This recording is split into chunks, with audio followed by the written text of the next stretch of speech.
Hi guys, welcome to Storytime Chapter 6, published January 15th, 2022 at inbloom1111.blog. Chapter 6. So, we had spaghetti and meatballs and we talked. God, it was so easy. It was so nice to be with this person after so many mistakes and wrong ones. He was genuine and he was real and he was sweet. I could feel it. I've always had good instincts about people. I pick up on red flags and off vibes right away. I know if there's a real shot for a future with someone. Generally, I don't suffer fools gladly. Although, I regretfully admit, there have been times that I would know the truth about someone, but still string the person along just to kill time, to have a distraction from myself. I could be very careless with people's hearts. Oh, that's so horrible. I had no idea how deeply self centered I was. But he was something. I remember his boys were asleep when I got there. He went back to check on them numerous times throughout the night. It was very touching. Everything about his life situation at the time spoke to me. It reminded me so much of the way I grew up, raised by a single dad with twin boys. My mom, sometimes in the picture, same as theirs. The night came to an end, and he didn't make a move. Not a kiss, nothing. I was kind of disappointed and confused. I began to wonder if maybe he wasn't that into me. He ended up texting me later that night, something along the lines of, "Just so you know, I'm kissing you the next time I see you." It made me laugh. The next time we hung out, he did. He kissed me. I hate to say this, but it was kind of awkward. I don't know what I was expecting, but no one had ever kissed me like that before. I'm more of a bite your lip, all or nothing, passionate kisser. The way he kissed me was slow and deliberate and soulful. Passionate all the same. He playfully demanded a redo. He came over a few nights later. I surprised him with a little adventure. Admittedly, in my own way, I was testing him. I had discovered by then that men who are afraid to get dirty or don't connect with nature just aren't for me. I took him to a lake nearby. It was late spring, early summer. The weather that night was perfect. I asked him if he liked nature, hiking, water.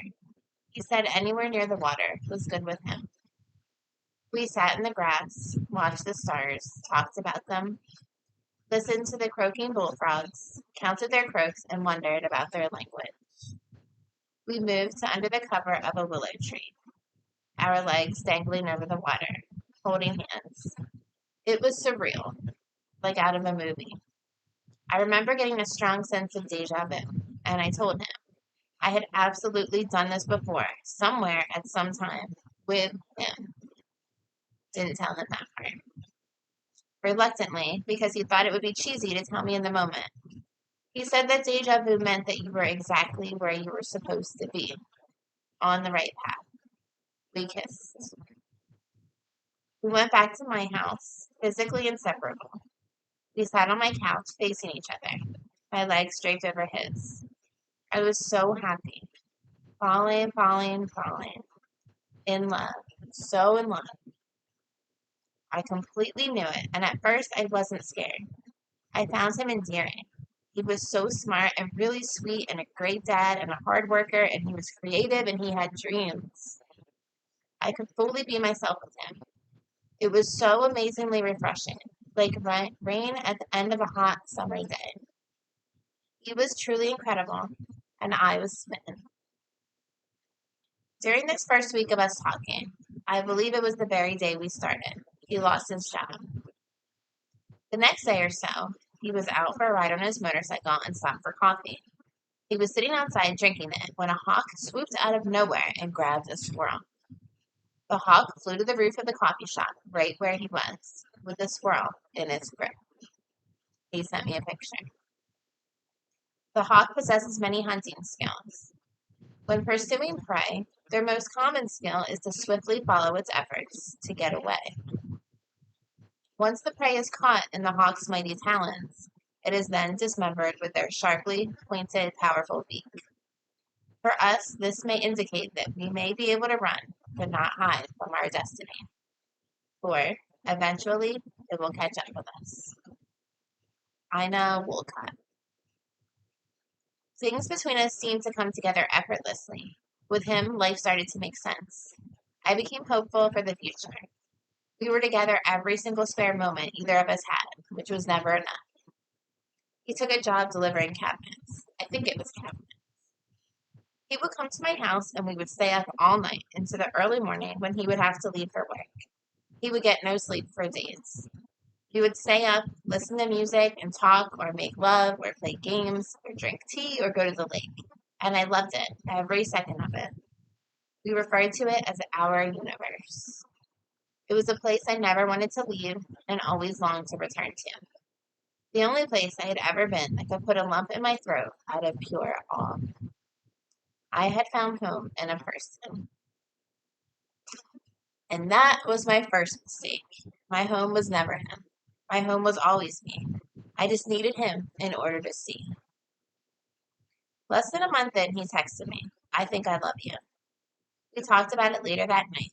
It was a mostly logical, very adult conversation about love. We have kids who need to be responsible and smart. This is crazy. It's too soon. How can we love each other when I don't even know how you treat your mother or if you're a good tipper or not? Blah, blah, blah. Love is the most illogical thing I can think of, and here we were thinking we knew something. We had no idea what our love was going to turn into. We ended the conversation and went back into our universe. After he left that early morning, I started thinking about our rational love talk and realized I didn't like it. I texted him right then. "I love you, and I don't care." It's an interesting point in retrospect that whenever we tried to connect via our minds, using logic or the like, the connection would get lost or at least unsteady. It's a phenomenon I have never experienced with any other person. When either of us would come from this place, we would automatically send some kind of invisible alarm to the other one and eventually scare them off. It was as if we couldn't recognize each other. Our minds house our fears, self-justifications, lies, memories of past pains, our egos. All things untrue. Our universe can only exist when we are coming from our hearts and from the truth, from our truest selves following our intuition, when we were leading with our souls.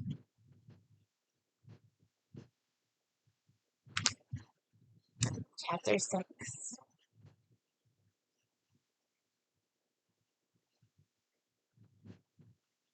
It's bittersweet.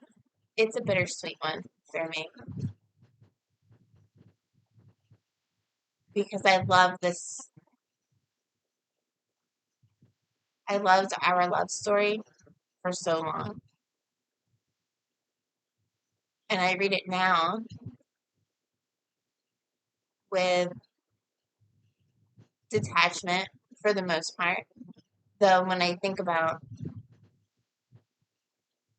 each of us as individuals at that time, it makes me sad. And how many love stories are ruined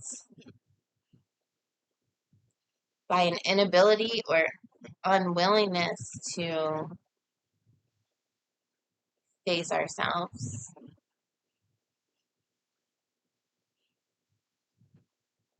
So that part is sad.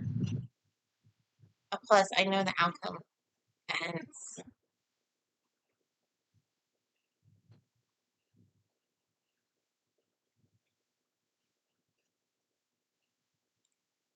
it's not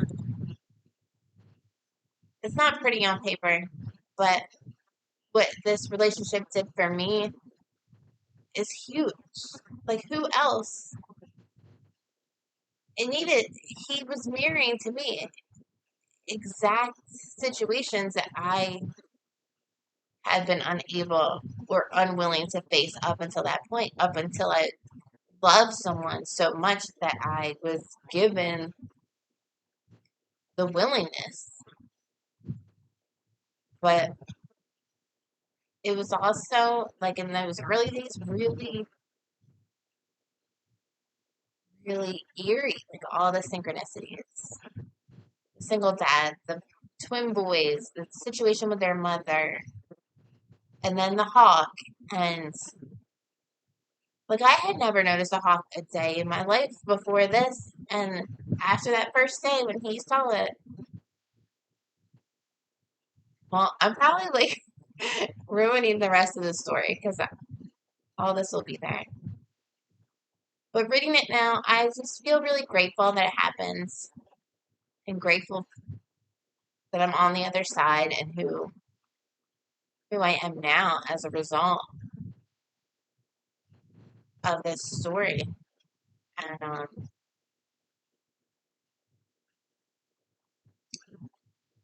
yeah, I'm a sucker for a good love story. So if you have one, feel free to share it in the comments. Um, Thank you so much for listening again. Make sure to look out for the short that corresponds with this chapter. And thank you. Just thank you for subscribing and liking and listening. And sometimes it feels a little weird to me that I'm just like reading to you, like it might be boring or something. So if anyone has any ideas of how to make it more interesting, or if you have any questions or anything, please let me know. I'm willing and able to do that. So, thank you guys. We'll see you next week.